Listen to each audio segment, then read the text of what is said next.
Welcome to all the mini enthusiasts. We haven't done too much today, but I thought I'd give you a little update. I'm going to be working on one of the door skins tomorrow. Now, Matt Green did some videos on it, so I won't bore you with the details with mine tomorrow, but I will show you with the skin off and all the bad areas, and I'll pick the camera up and show you why I'm taking it off now.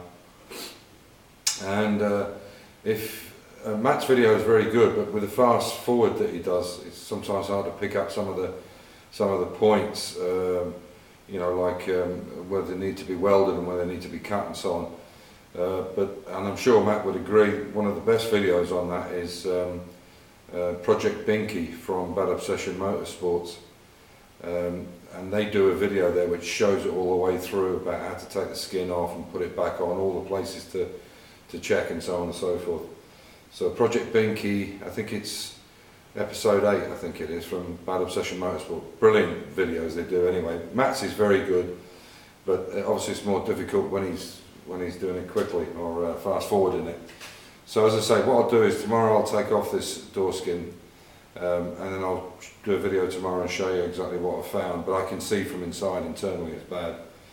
The other thing is the other Mini Cooper. Today me and my guy that's been here while I've been in Dubai looking after our dog in the house and garden and some bits of work on the cars, he's gone back now today, and so we've moved the other Mini Cooper up onto the motorcycle stand that we had in here, the hydraulic one, so I can keep this one up here, the grey one, which you'll see in a minute with a boot on it, and we'll keep the red one down there. So while I'm away in Italy in a couple of weeks' time, he's going to take off the inner wings of this other Cooper, and I'll do a video and show you why we're taking them off.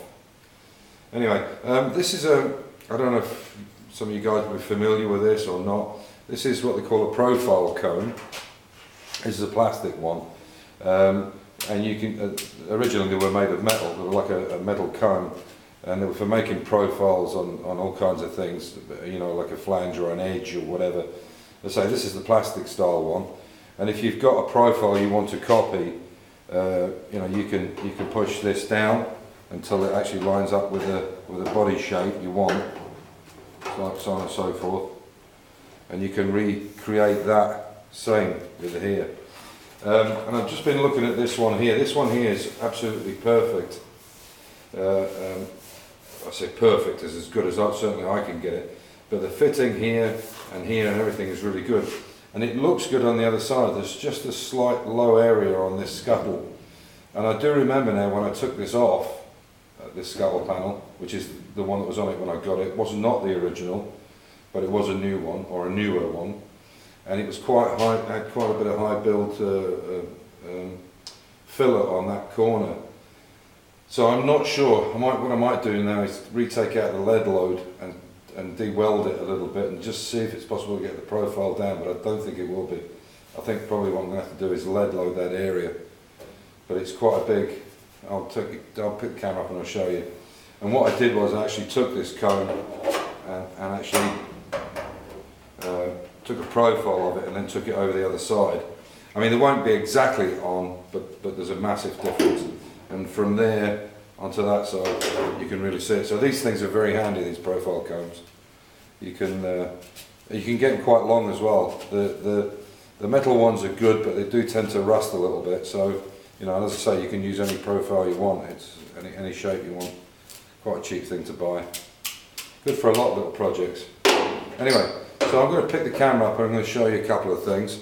So here I've got the boot here. Now this is one of the jobs that Amir did while I was away, and you can see he's lead loaded all that.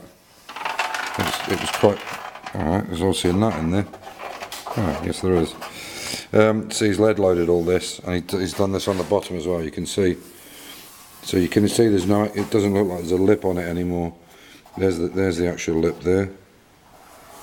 And you can see that it looks like there isn't a lip. It is. It's just that it was quite corroded inside. And so he's lead loaded all that, and I'll paint that all up. And there's them gussets I was telling you about. I'll get out the light.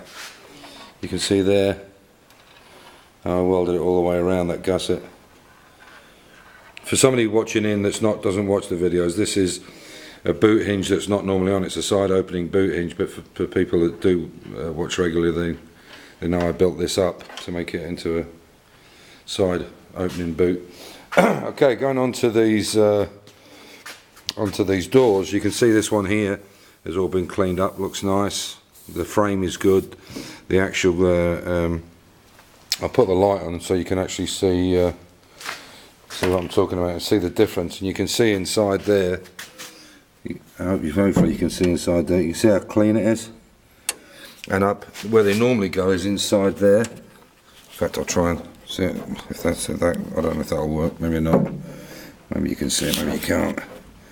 But that's where they normally go, right here on the bottom, because all the water sits in there, the rain hole's there. Here's the difference with this. Is the same car. Now look at that there. You can see how after sandblasting, that's the frame that's the problem, not the skin. You can see where the skin's all been, but there, the actual frame has gone. So I have to replace that frame.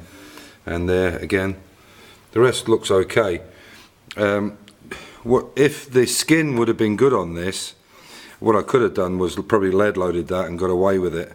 But unfortunately, internally, inside, I'll show you here, you can see, hopefully, there you go. I'm trying to take my fingers off that. It's so terrible with the light. You can see how bad the rust is in there. More importantly, it's very thin. You see sandblasted a little bit there. And you see where that joint is there, that's where they really go, because the water sits in them.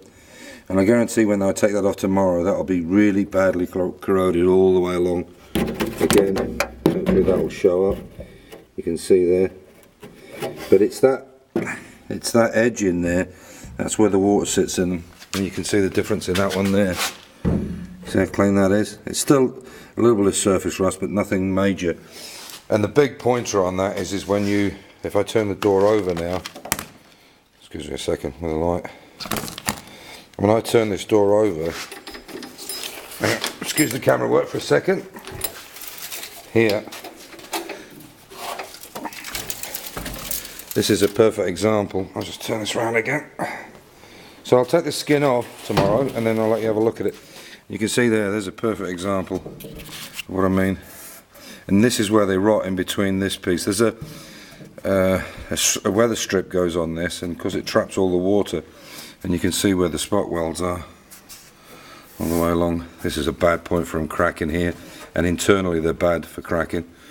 This is one of the spot weld areas that Matt pointed out, and here. So that's what I'll do. I'll put a new skin on, and that piece there will be replaced as well. And it's the only way to go because I've done so much anyway. So here you go. That's just a little update, and so I'll do these jobs tomorrow. And but you can see how effective lead loading is. You know, that was quite rotten in there. So he sandblasted everything back to metal, and where it was all pitted and gouged, because the boot lid is quite a job, and it's not a cheap thing to do. This is quite reasonably cheap to do this, and then he lead loaded it and cleaned it back, and it looks great. You can see there. By the time that's painted, you'll never know.